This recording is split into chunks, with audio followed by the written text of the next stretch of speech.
Sabi po ni Congressman na Erice, optics lang daw yung pagbanggit ng Pangulo kay former House Speaker Romualdez nung SONA. Utos, sunod palakpak, pagkatapos wala na raw po yun. Ang sabi pa niya, the President cannot afford to jail former Speaker Romualdez kasi hindi daw po mangyayari yung insertions for 3 years without the cooperation of the whole government. Your comment po, and kung meron po bang update ang sa palasyo ang ombudsman doon sa sinabi ng Pangulo na will be done soon na yung filing ng multiple cases against Romualdez? Okay, unang-una, yan ba ang talagang kanyang mga sinabi? Kasi nahulog yung laptop kanina. Baka naguluhan. Kasi gulong-gulo yung isip dyan ni Congressman Erice. Parang hindi siya tumutugma sa katotohanan. Sure? Okay naman yung laptop? Okay, sige. Well, anyway, nagtataka nga ako kung bakit pa na ini-interview itong si Congressman Erice. Dahil ang kanyang mga sinasabi ay lagi may parang, I think, I don't think. Lahat ay puro sa galing lang sa kanyang isipan pero walang basihan. Walang facts. Puro theory. Alam niyo po, sa gobyerno, hindi tayo dapat nabubuhay lagi sa theory. Hindi tayo dapat lagi nabubuhay sa paninira. Nakita ko nga po ang kumbaga yung script ng kanyang pinakahuling interview dito sa One News PH. Kaya tama naman po yung binanggit nyo, Ma'am Julie, no? Bago dyan, meron siyang binanggit patungkol dito na hindi lang flood control projects ang problema, kundi pati yung pagkolekta ng basura. Ang sabi niya dito ay meron siyang alam tungkol sa mga local government na ang tawag ay collect all. Kung saan pinaparatangan niya yung mga opisyal ng local government ay corrupt. So kung siya may alam naman dito, at isa siya sa public servant, at siya ay isa sa maingay na nagtutuligsa, gumawa na ba siya ng aksyon patungkol dito sa mga di umano mga local government units na nagkakaroon ng korupsyon patungkol sa pangongolekta ng basura? Pakitanong niyo po sa kanya yan. Pangalawa, ang sinabi niya dito, again, sabi niya, kasi I don't think that the President can afford to jail former Speaker Martin Romualdez. So ito ay iniisip niya lang. Nakausap niya ba yung Pangulo ng diretso para malaman niya kung anong damdamin ng Pangulo patungkol dito sa mga tao na nasasangkot sa flood control mess? Kasi kung hindi niya nakausap ang Pangulo at hindi niya alam ang damdamin ng Pangulo, huwag siyang magsalita. Huwag siyang magsalita na parang may alam siya sa sinasabi ng Pangulo. Wala siyang karapatang maging spokesperson ng Pangulo. Unless papalitan niya ako dito. Diba? So kung ang binibigyan niya lang ay yung nasa isip niya, patain niya na yung nasa isip niya. Patayin niya na yung kanya nasa isip. Dahil wala po yung katotohanan. Sinabi pa niya, at sinunggandahan, nitong si Lord,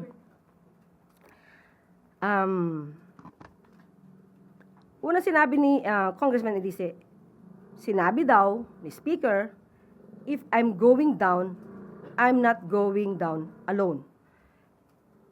Tapos, sinunggandahan nga ni host, I don't think that the President can afford to jail former Speaker Romualdez. At muling sumagot itong si Congressman Erice, dahil laglagan na yan.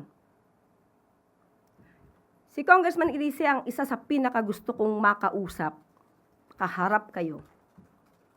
At tatanungin ko siya ng diretsyo, saan ang gagaling ang lahat ng sinasabi mo?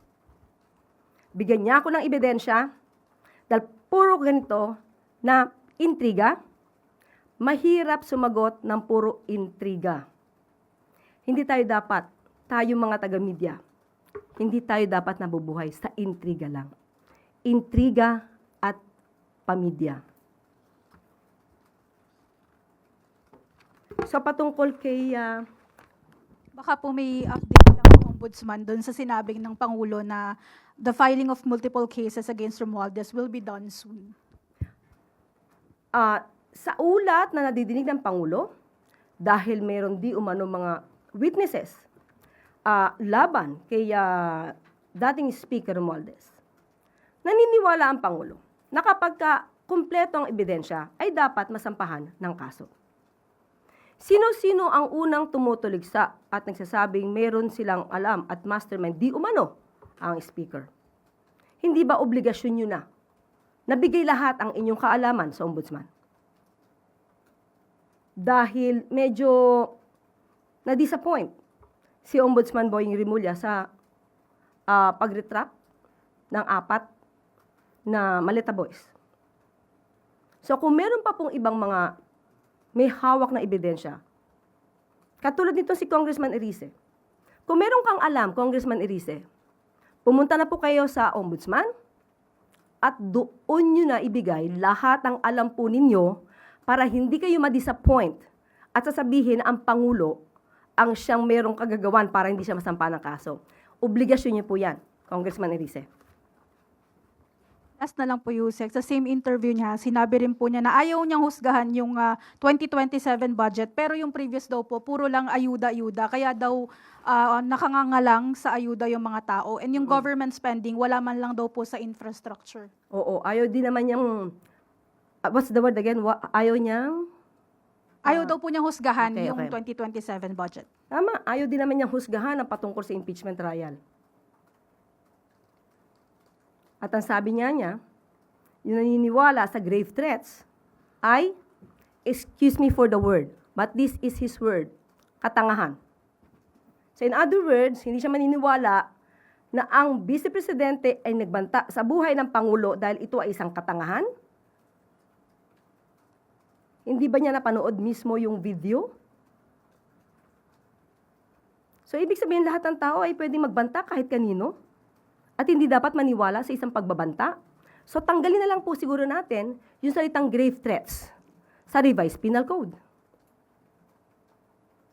At hindi siya naniniwala sa 2026 GAA. Tandaan natin, puro ayuda. Yung ibang mga mambabatas at ibang mga kababayan, sasabihin nila, bakit nabawasan daw ang pag-ayuda? Ngayon naman, kay Congressman Erice, puro ayuda. Siguro dapat mag-usap-usap kayo para hindi kayo nagsasabog, no? Hindi iba-iba yung inyong mga sinasabi. Siguro dapat malaman ni Congressman Erice na hindi po lahat ng kanya sinasabi, ipapaalam ko na sa kanya, na tama. Ang binigay po ng budget sa ngayon, nandiyan po, isa, edukasyon, infrastructure, disaster resilience. Ang edukasyon po ba ay proper? Wala po ba tong ayuda? Yung walang gutom ni Secrex. Ito ay parte ng budget. Yung 20 pesos na kada bigas, at kada kilo na bigas. Yan ba ay hindi para sa ayuda? Yung LGSF na binibigay para sa mga local government units, hindi ba ito para sa ayuda? Kapag nagkakaroon ng kalamidad at pumupunta ang Pangulo sa mga apektadong lugar at nagbibigay ng financial assistance, hindi po ba yun ayuda? Kaya sabi nga po natin, bago magsalita, mag-aral po muna. Sunod po na tanong, Ann Soberano, Bombo Radyo. Yusek, good afternoon. Kukuha lang po ako ng reaction na Yusek, no, regarding doon sa naging takbo po ng 15th day na impeachment trial. Lalo na po kahapon, naging mainit po yung palitan ni na Attorney Lorna Capunan at Attorney Christine Ferrer kaugnay po sa mga sinasabing misleading questions na ibinabato ng depensa at tinututulan ito ng prosecution. Sa pananaw nyo, Yusek, bilang abogado, bahagi ba ito ng strategiya sa cross-examination o maaari itong makakaapekto sa paglilinaw ng mga isyong tinatalakay sa trial? Okay. Even before, sinabi po natin, ang Pangulo at ang administrasyon ay hindi makikialam sa anong ginagawa at proseso dito sa impeachment trial. Pero bilang parte ng aming mandato na ipaliwanag ang katotohanan, ito po ang aming nakita. Unang-una, Bakit nga ba naubos ang 125 million pesos in 11 days? Ang sabi nga lang ay 1 day. Dahil kahit sa isang araw, mabilis na ipamigay ang pera sa iba't ibang lugar. Yan ang lumabas. Ang pondo po kasi, kapag hindi naubos sa loob ng isang taon, ito ay bumabalik sa National Treasury. So, lumalabas, kailangan ubusin in 11 days para hindi na maibalik sa National Treasury.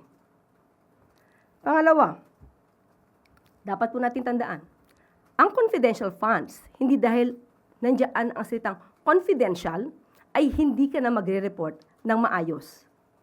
Kailangan ito ng mga resibo upang patunayan na talagang nagkaroon ng transaksyon, nagkaroon ng negosasyon, nagkaroon ng mga activities patungkol sa national security, peace, and order.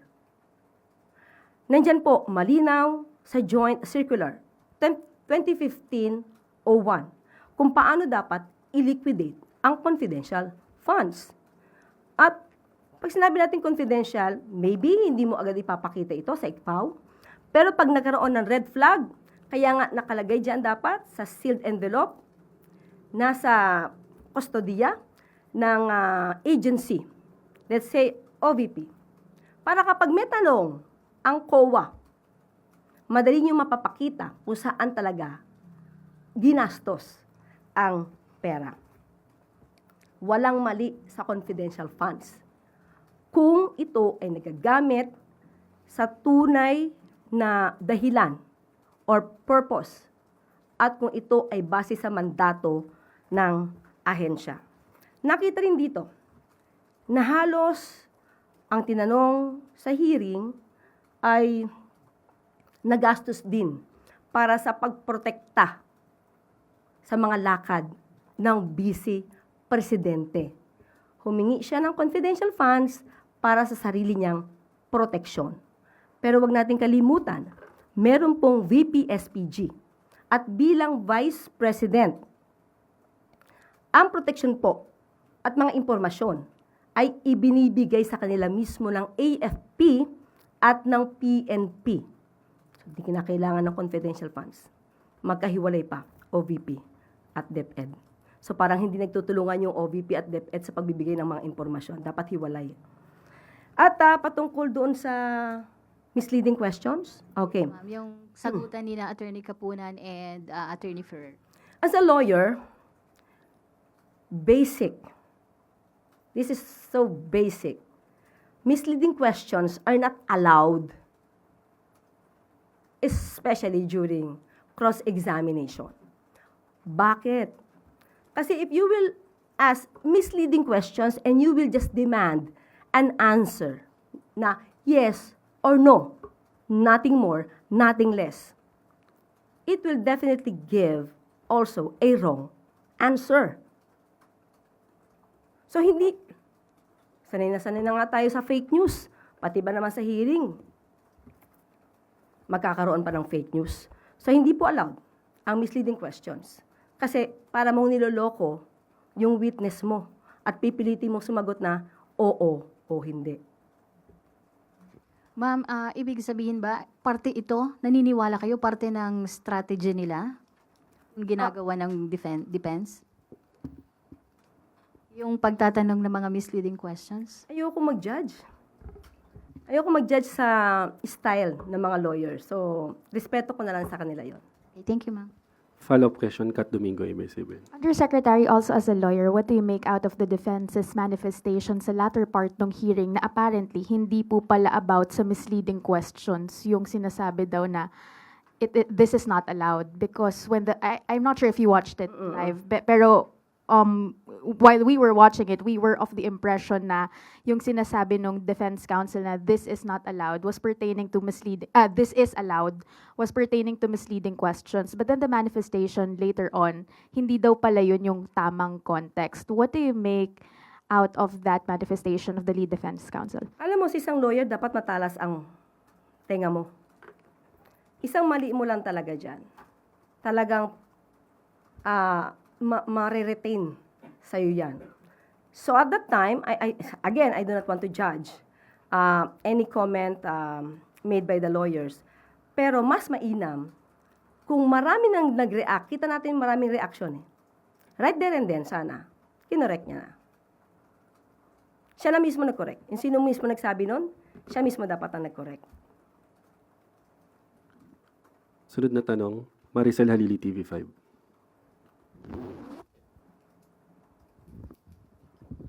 Good afternoon, Yusek. Yusek, may we have Malacanang statement about the filing of grave threat charges against Vice President Sara Duterte? So sinampahan din sila ng DOJ. May nakita ebidensya. Hindi ba mismo, yung mismo mga kaalyado ng Vice Presidente patungkol dito sa impeachment, ang sabi, kung grave threats lang yan, di sampahan na lang sana ng kaso sa korte, hindi sa impeachment. So yung suggestion din, na isampa na lang sa korte, sinunod lang naman din ng DOJ. Base din naman sa ebidensya. Di nila makakaila yung video na napanood na halos ng lahat. Hindi lang ng Pilipino, kung hindi sa buong mundo ay napanood na. Pero wala po bang conflict yun, Yusek, considering na ongoing yung impeachment trial against the Vice President, and of course, one of the articles of impeachment is about grave threats. So since meron na siyang ongoing na impeachment trial, hindi ba yun conflict na sinampahan din siya ng kaso sa korte? Iba po ang nature ng criminal case, iba yung nature ng impeachment proceedings. So, sa impeachment proceedings kasi, dito inaalam kung yung leader ay dapat na maging leader pa. Yung kanyang kapasidad, yung kanyang mental health, yung kanyang pagiging agresibo, yung anger management, ito lahat ay dapat na nakikita kung ikaw ay magiging leader. Ang criminal case naman, ito ay yung liability dahil gumawa ka ng isang krimen. So, magkaiba po siya. So, pwede po siyang pagsabayan. Pero paano po makakaapekto yung posibleng maging decision sa impeachment court doon sa criminal case kung meron man? Iba pa rin. Halimbawa lang po na ito ay madismiss dahil sa kanyang mga kaalyado. Hindi ibig sabihin na wala siyang ginawang krimen. Kasi ang elements of the crime ay nakasaad diyan sa revised penal code. Kung lahat ng elemento ng crime ay present to convict her for committing grave threats. So, pwede siyang maging liable for grave threats. Sabi ko nga, kulang pa yun. Thank you, Yusek. Ano ba ang kulang? As a lawyer, if you will watch the full video, the video in full, ang effect nun is, there is this intention to sow hatred against the president, against the government. So, it is not just a simple grave threats. Personally, my opinion. What do you mean by that, Yusek? So if it's not a simple grave threat, ano dapat? For me, but I cannot go against the DOJ. There is this element of inciting to sedition. Thank you, Yusek. Sunod po na tanong, Let Narciso, DZRH. Good afternoon, Yusek. Ma'am, nitong kasagsagan po ng habagat, ayon sa Department of Education, nasa higit 200 paaralan pa rin yung nagamit na evacuation centers. Kumusta po ba yung implementasyon ng Ligtas Pinoy Act? Okay. From the DPWH, hiningi ko po ito. Marami pa rin pong paaralan ang ginagamit bilang evacuation centers at ang Ligtas Pinoy Act po ay ito po ay isang act na pinangungunahan po ng NDR, RMC. At sa pamamagitan din po ng OCD. So ngayon ay nagpapa-implement po ang DPWH patungkol po dyan. And from the OCD naman po, per situation report na as of August 13, 2026, based na rin po sa DepEd, 299 schools used as evacuation centers in Ilocos Region, Central Luzon, National Capital Region, Cordillera Administrative Region, Calabar Zone, Mimaropa, and Central Visayas. And magkakaroon po, ito po ang plano ay magkaroon po ng 16 more evacuation centers na ipapatayo at ipapagawa ngayong taon. At 16 evacuation centers for 2026 at 32 for 2027. So yan po ang proposal so far ng DPWH. At ang matarget po ay magkaroon tayo ng evacuation centers na mga 210. Yung para po dun sa 32 for next year, may pondo na po yun. Yan po yung proposal, yes. Yan po yung proposal ng DPWH. Sunod po na tanong, Kenneth Pasyente, PTV4.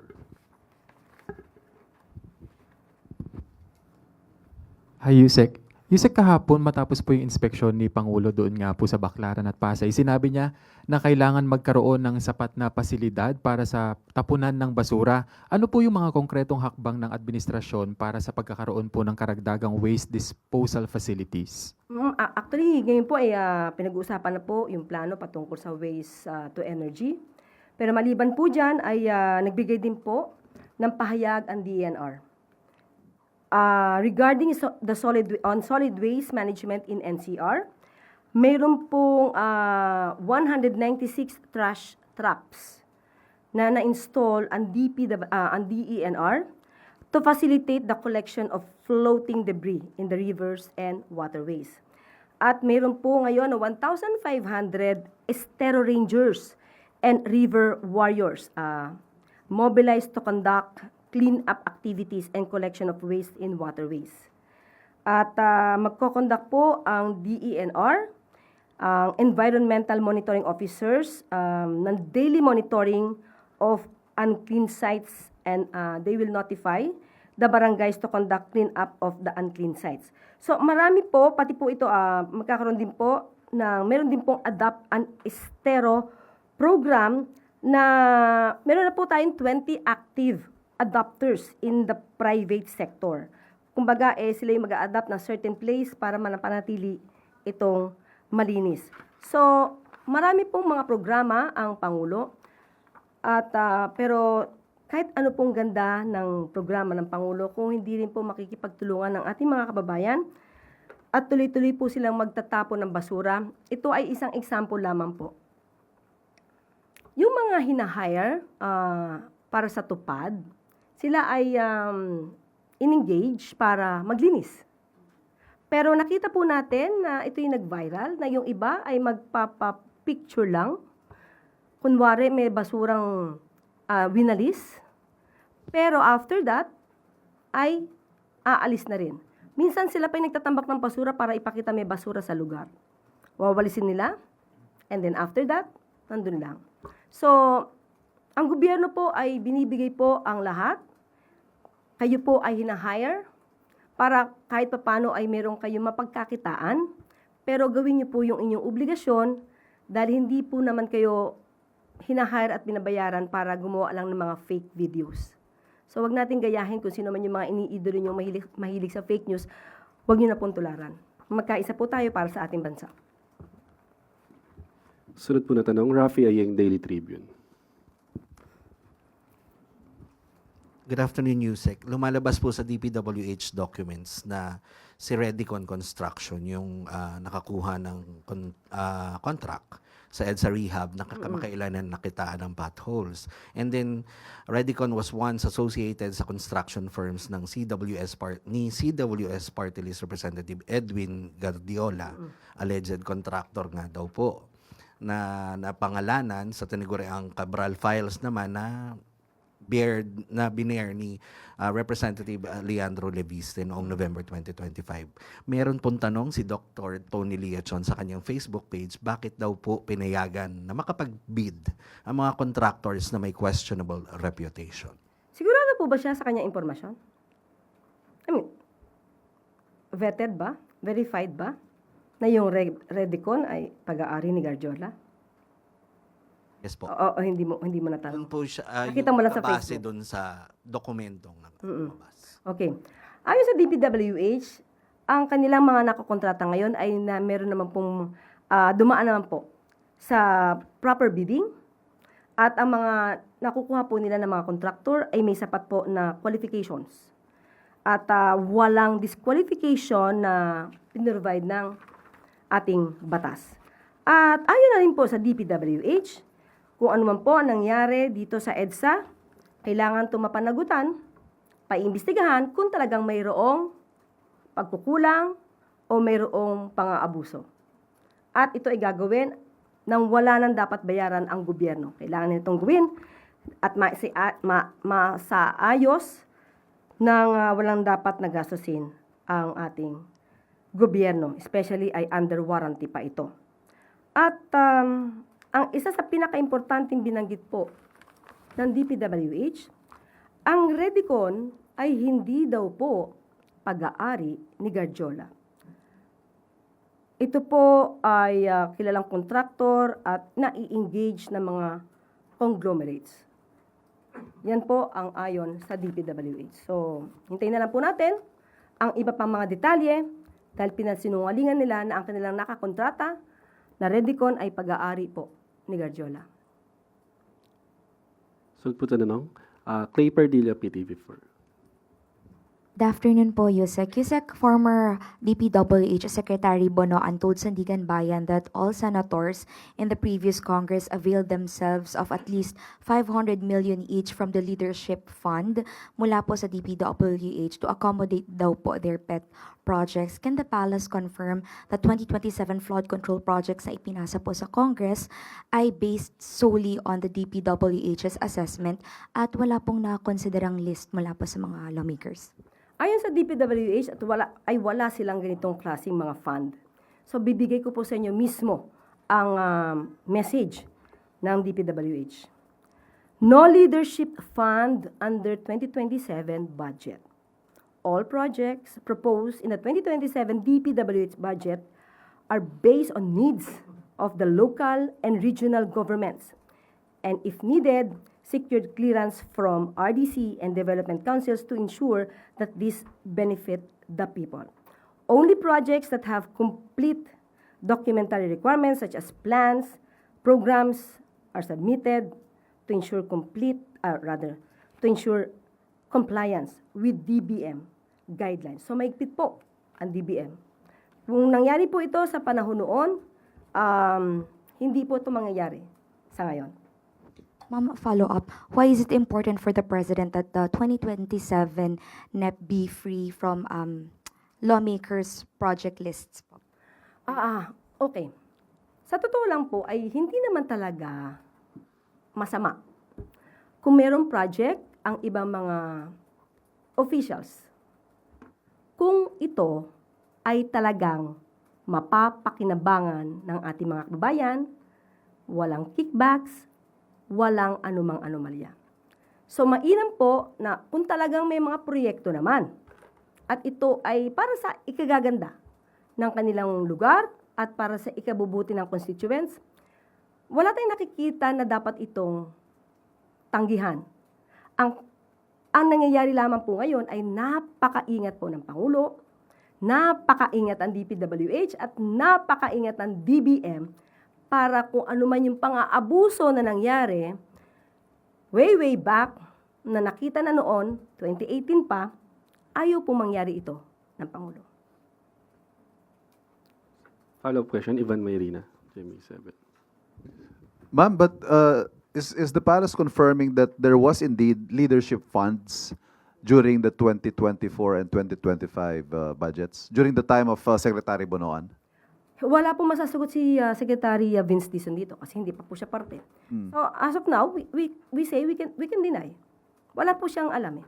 No. Kung sa kanila po ito naganap at ito ay kanilang usapan, wala pong malalaman na anuman ang sino, walang malalaman ang sinuman kung ito ay sariling usapan lang ni Secretary Bonoan at kung sino man yung local official. And that is to say the President did not know about these leadership funds kung, well, as as Secretary of Public Works, siya po ay alter ego ng presidente at ang Pangulo po ay pumipirma sa budget in those years concerned. So, sinasabi po ba natin, hindi alam ng Pangulo itong mga leadership funds na ito na tig 500 milyon, I think, for... Kung alam ng Pangulo, hindi yung mangyayari yan. Diba? Parang teacher. Kapag kayo'y nangopya, ipapaalam niyo ba sa teacher niyo? Pag nahuli kayo ng teacher, anong gagawin ng teacher? Eh, di ba, bibigyan kayo ng penalty? So, gano'n lang. Kung alam ng Pangulo yan, hindi niya yan ito-tolerate at hindi yan mangyayari. Pero mga ganito kasing usapan, minsan, lihim. So it was an agreement between the former Secretary of Public Works and the senators. According to him. We are just basing on what he said. So, personal knowledge, none. Salamat po. Sunod na tanong, Bernadette Tamayo, The Manila Times.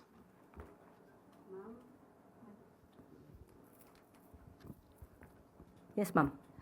Ma'am, ACT Teachers Party List Rep Patino described the proposed 2027 national budget as anti-poor and anti-people kasi daw po binawasan yung allocation for social services pero tinaasan naman yung for defense and infrastructure at anti-insurgency program. Ano pong reaction po? Ito yung sinasabi ko eh. Nasabi kanina ni Congressman Erice, puro ayuda-ayuda. Diba? Wala sa infrastructure. Ngayon, kay Congressman Tino, binawasan naman daw yung ayuda. Kundi puro naman daw infrastructure. So, sino ba sa kanila nagsasabi ng totoo? Siguro dapat magsita muna sila or mag-usap muna sila. Sino ba sa inyo nagsisinungaling? Diba? Sino sa inyong dalawa nagsisinungaling? O pareho ba kayo nagsisinungaling? Ulitin natin yung budget po, nandyan po ang purpose, definitely, ang manguna dyan ay edukasyon. Ang edukasyon ay hindi po ito pro-poor, sabi niya? Di ba? Ang pagpapalago ng edukasyon, ang pagbibigay ng scholarship, pro-poor, ang pagpapatayo ng mga bridge, ng mga kalsada, pro-poor. Yung pagbibigay ngayon ng budget na malaki para sa DSWD, katulad na itong walang gutom project. Ano ito? Pro-poor? Hindi pwede nating i-isolate lang or isa-isahin lang. Lumit ang budget dito. Ito po lahat ng ginagawa ng Pangulo ay pangkalahatan. So dapat yun yung maisip nila. Lahat ng ginagawa dito, makikinabang po lahat. Hindi lang mahirap, hindi mayaman, lahat ng Pilipino. Sunod po na tanong, Allen Limos, The Manila Times. Hi, Yusek. Speaking of budget din po, would like to get your reaction lang po on the critics online po pointing out that there is a 2.95 billion budget cut daw po for the University of the Philippines. And by extension, the Philippine General Hospital will also face over 800 million reduction in healthcare services po despite the issues of inadequate bed capacities. Your reaction po? Okay, may mga pagkakataon daw po, kinausap po natin mismo ang DBM. May mga pagkakataon na malaki ang budget, let's say, ng UP, PGH, sa taong 2026. Kasi may proyekto dyan. Halimbawa, building. So, kung ito naman po ay natapos na, hindi naman po dapat na magkaroon muli ng budget na same project.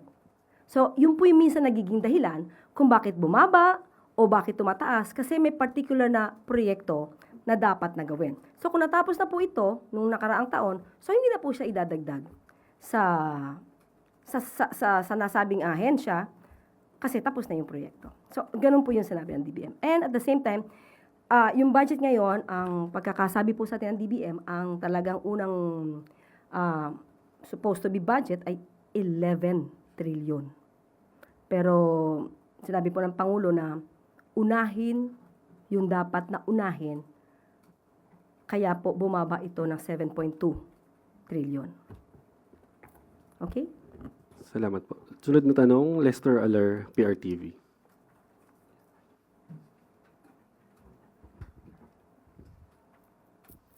Hello po, Yusek. Ano po yung reaction po ng Palace regarding po doon sa isinumiting affidavit po nila ex-Congressman Jing Paras and Batangas Representative Alejandro Leviste, wherein they denying na they conspired daw po doon po sa pagpe-frame kay Executive Secretary Recto regarding po doon sa honey trap scheme? Wala naman tayo maaasahan sa mga respondents kundi talagang i-deny ang mga ibinabato sa kanila na akusasyon. Dahil kung di naman nila ito i-deny, diretso agad sila sa kaso at warrants of arrest agad ang issue. So, karapatan po nila na maibigay ang kanilang side at ang Pangulo naman po ay lagi na pinapaalala na kailangan ng due process at batay lang dapat sa batas ang lahat na nangyayari. So kung malakas ang kanilang ebidensya, mas malakas sa Superman na ebidensya ng NBI. So nasa kanila na po yan. Kung paano nila masusugpo si Superman. Follow up, Ivy Reyes, Bilyonaryo. Hi, Yusek. Follow-up lang po sa question ni Kuya Evan. So, what does this make of how the president or the administration's watching the budget kung his alter ego saying there's a leadership fund or other issues like the flood control scandal or kickbacks na hindi po alam ng presidente? Kaya nga po, nung naramdaman ng Pangulo, bilang Pangulo, umaksyon, nagpaimbestiga, hindi inalintana kung mismong administrasyon niya ang matatamaan. Dahil si Secretary Bonoan ay sekretary niya. Hindi niya ito kinover up. Na yung iba ay umaamin na may ghost projects pero walang pag-iimbestiga. Ang Pangulo, hindi po niya yan ginawa. So, nung naramdaman niya na may mali at nakikita, ito namang leadership fund, ngayon lang din naman ito lumabas. So ngayon lang lumalabas yung mga naitago na lihim. Kung hindi pa nagpa-imbestiga yung Pangulo, hindi natin ito lahat malalaman. Kaya ginawa lang ng Pangulo ang obligasyon niya bilang Pangulo para maisiwalat ang lahat na nagaganap na anomalya, lalong-lalo na sa DPWH. Another follow-up, Sam Medinilla, Business Mirror. Good afternoon, ma'am. On the same topic, bali, nung narinig po ni Pangulo yung leadership fund, nagpatawag po ba siya ng internal investigation tungkol po dun sa na-mention ni Secretary Bonoan? Hindi na po, kasi na ang kaso po ay nasa Sandigan Bayan na. Pero ito po ay nililiwanag din na sa panahon po ni Secretary Vince Dizon ay walang ganyan. Walang ganyang klaseng usapan. Thank you po, ma'am. Para po sa huling katanungan, Alvin Baltazar, Radyo Pilipinas.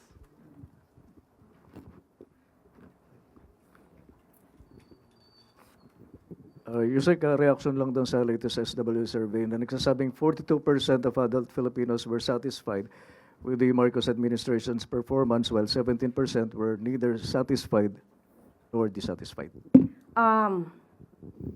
Kanina, kaya ako nga po tinanong yan sa SWS.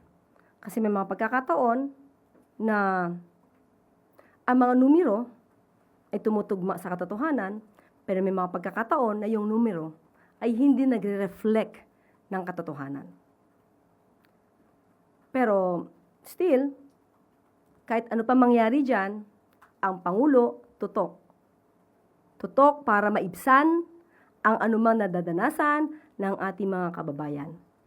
So, tuloy lang po ang trabaho.